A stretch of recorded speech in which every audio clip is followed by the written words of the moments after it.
गणेशाय नमः। ओम श्री परमात्मने नमः। संक्षिप्त गरुड़ पुराण आचार कांड अध्याय 101 से 104। अध्याय 101 ग्रह शांति निरूपण। याज्ञवल्क्य जी ने कहा, हे मुनियों, लक्ष्मी एवं सुख शांति के इच्छुक तथा ग्रहों की दृष्टि से दुखित जनों को ग्रह शांति के लिए तत्संबंधित यज्ञ करना चाहिए। विद्वानों के द्वारा सूर्य, सोम, मंगल, बुध, बृहस्पति, शुक्र, शनि, राहु और केतु ये 9 ग्रह बताए गए हैं। इनकी अर्चा के लिए इनकी मूर्ति कर्मशः इन द्रव्यों से बनानी चाहिए। ताम्र, स्फटिक, रक्त चंदन, स्वर्ण, सुवर्ण, रजत, अयस, लोहा, सीसा तथा कांस्य। अर्थात सूर्य ग्रह के लिए ताम्र धातु, चंद्र के लिए स्फटिक, मंगल के लिए रक्त चंदन, बुध एवं बृहस्पति के लिए स्वर्ण, शुक्र के लिए रजत, शनि के लिए लोहा, राहु के लिए सीसा तथा केतु के लिए कांस्य धातु प्रशस्त है। सूर्य का वर्ण लाल, चंद्रमा का सफेद, मंगल का लाल, बुध तथा बृहस्पति का पीला, शुक्र का श्वेत, शनि, राहु और केतु का काला वर्ण होता है। इसी वर्ण के इनके द्रव्य भी होते हैं।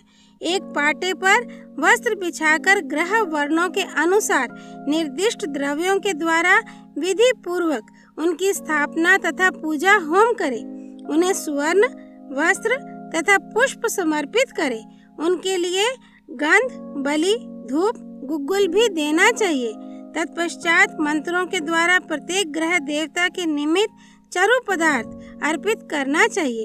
उसके बाद यथाक्रम ओम आकृषेण रजसा इस मंत्र के द्वारा सूर्य, ओम इमं देवा मंत्र से चंद्र, ओम अग्नि मूर्धादेव ककुत मंत्र के द्वारा मंगल, ओम उद्बुधस्यव मंत्र से बुध, ओम बृहस्पति इस मंत्र के द्वारा बृहस्पति, ओम अनाथ परिस्तुतम मंत्र से शुक्र, ओम शमनो देवी मंत्र के द्वारा शनि, ओम कयानिश्चि मंत्र से राहु तथा ओम केतुम कृणमन मंत्र के द्वारा केतु ग्रह के लिए आहुति देनी चाहिए। इन ग्रहों के लिए इसी क्रम से मंदार, प्लाश, खैर, अप्पामार्ग, चिचड़ा, पिप्पल, गुल्लर, शमी, दुर्वा और कुश की समिधाएं विहित हैं।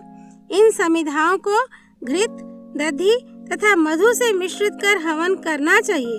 तदनंतर क्रमानुसार उपयुक्त मंत्रों के द्वारा पदार्थों की आहुति प्रदान करें। यथा सूर्य के लिए गुड़, चंद्र के लिए भात, मंगल के लिए पायस, बुध के लिए साठी चावल की खीर, बृहस्पति के लिए दही भात, शुक्र के लिए घृत, शनि के लिए अपूप पुआ, राहु के लिए फल का गुदा और केतु के लिए अनेक वर्ण के पकाए हुए धान्य की आहुति देनी चाहिए।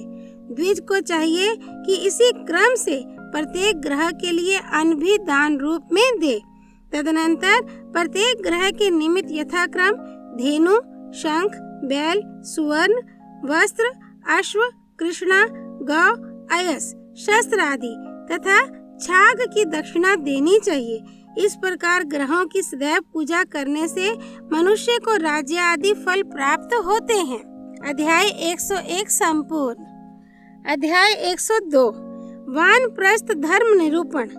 याज्ञवल्क्य जी ने कहा, हे महर्षियों, अब मैं वानप्रस्थ आश्रम के धर्म का वर्णन कर रहा हूँ। आप सभी इसका श्रवण करें।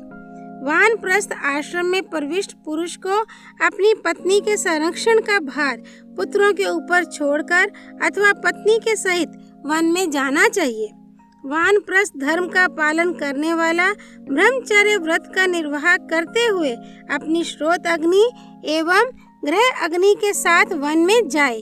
शांत एवं क्षमावान रहकर वह अहर्निश देवोपासना में निमग्न रहे। वह बिना जोती हुई भूमि से उत्पन्न अन्न के द्वारा अग्निदेव, पितरों, देवताओं, अतिथियों तथा भृत्यों को तृप्त संतुष्ट करे।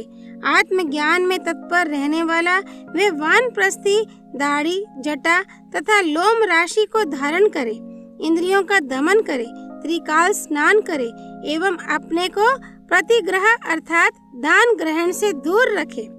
ऐसे व्यक्ति को स्वाध्यायवान, भगवत ध्यान परायण तथा सभी लोगों के हित साधन में लगे रहना चाहिए। उसको जीवन यापन के लिए सीमित अर्थ संग्रह करना चाहिए।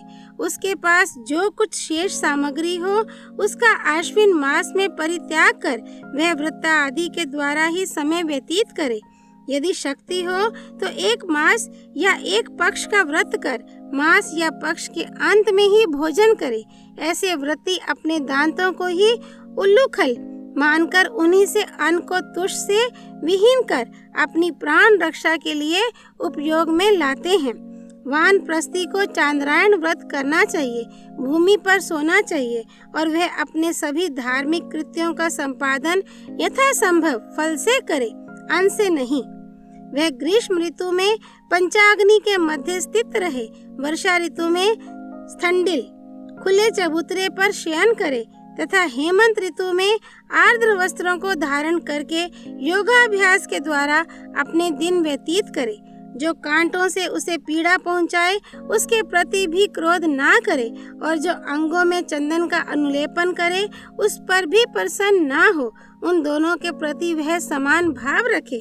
वानप्रस्थियों में दुख और सुख भोगने की एक समान ही क्षमता होनी आवश्यक है। अध्याय 102 संपूर्ण। अध्याय 103 संन्यास धर्म निरूपण। याज्ञवल्क्य जी ने पुनः कहा, हे सज्जन वृंद, अब मैं भिक्षु धर्म संन्यास धर्म का वर्णन करूंगा, आप सब उसका ज्ञान प्राप्त करें। गृहस्थाश्रम एवं वानप्रस्थाश्रम में विहित सभी श्रोत इष्टियों को संपन्न कर सर्व वेद संबंधी दक्षिणा जिस इष्टि में विहित है उस प्राजापत्य इष्टि को भी संपन्न करके अंत में वेद विहित विधान से समस्त श्रोताग्नियों को अपने में आरोपित करके संन्यास ग्रहण किया जा सकता है। सन्यासी को चाहिए कि वह सभी प्राणियों का हितैषी हो, शांत हो, त्रिदंडी हो।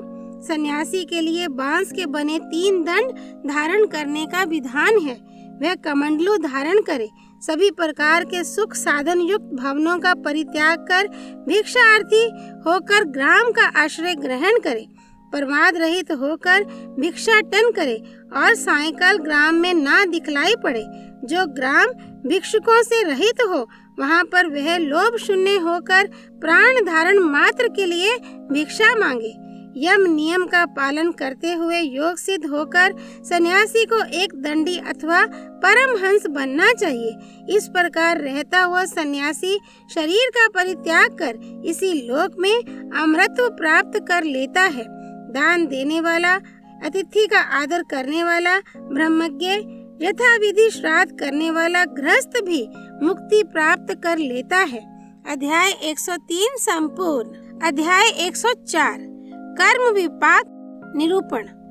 याज्ञवल्क्य जी ने कहा, पाप कर्म से उत्पन्न होने वाली नारकीय यातनाओं को भोगने से उस पाप कर्म का क्षय होता है। शेष बचे हुए पापों का शमन करने के निमित्त प्राणी पुनः विभिन्न योनियों में जन्म ग्रहण करता है। यथा ब्रह्महंता नरक भोग के पश्चात श्वान, गर्दभ और ऊंट योनि में उत्पन्न होता है। मदिरा पाई व्यक्ति मेंढक और जुआ होता है। सुवर्ण का चोर कृमि कीट तथा गुरुतल्पगामी घास फूस आदि की योनि में जन्म लेता है। इन योनियों में पाप शमन होने के पश्चात वे ब्रह्म हत्या आदि के पापी पुनः यथाक्रम क्षय रोगी, काले दांत वाले, कुत्सित नख वाले तथा शिपी विष्टक, कुष्ठ रोगी होकर जन्म ग्रहण करते हैं। अथवा ये सभी दोष उक्त प्राणियों की संतति में प्रकट होते हैं। अन्न की चोरी करने वाला रोगी, वचन देकर उसका पालन ना करने वाला गूंगा, धान्य का अपहरण करता अधिक अंगों वाला, चुगलखोर दुर्गंध से युक्त नाक वाला, तेल का चोर तैलपाई अर्थात तिलचट्टा कीट, अविद्यमान दोष की सूचना देने वाला दुर्गंध युक्त मुख वाला होता है। ब्राह्मण के धन का हरण करने वाला तथा कन्या को खरीदने वाला व्यक्ति मन में राक्षस तथा बैल होता है। रतन का अपहरण करता हीन जाति और शाक पात का चोर मयूर योनि में जन्म लेता है। पुष्प का चोर छछुंदरी, धान्य पहाड़ी मूषक, फल का चोर वानर, पशुओं का हरण करने वाला बकरी तथा दूध हरता काक योनि में उत्पन्न होता है। मांस, वस्त्र और नमक की चोरी करने वाले मनुष्य यथाक्रम गृध्र, श्वेत कुष्ठी तथा चीरी की योनि प्राप्त करते हैं। उस फल को भोगकर वे तिरक योनि में उत्पन्न होते हैं। इस प्रकार भोग भोगने के पश्चात ये लक्षण भ्रष्ट पतित जन दूसरे जन्म में दरिद्र या पुरुषाधम होते हैं। तत्पश्चात अपने सत्कर्मों से निष्कलुष होकर वे योगी के महान कुल में जन्म लेते हैं और सुलक्षणों से युक्त होते हुए वे धन धान्य से संपन्न हो जाते हैं। अध्याय 104 संपूर्ण। त्वमेव माता च पिता त्वमेव, त्वमेव बन्धुश्च सखा त्वमेव, त्वमेव विद्या द्रविणं त्वमेव, त्वमेव सर्वं मम देव देव। श्री विष्णु नारायण भगवान की जय, भगवान रुद्र की जय, गरुड़ पुराण की जय। श्री हरि अर्पणमस्तु।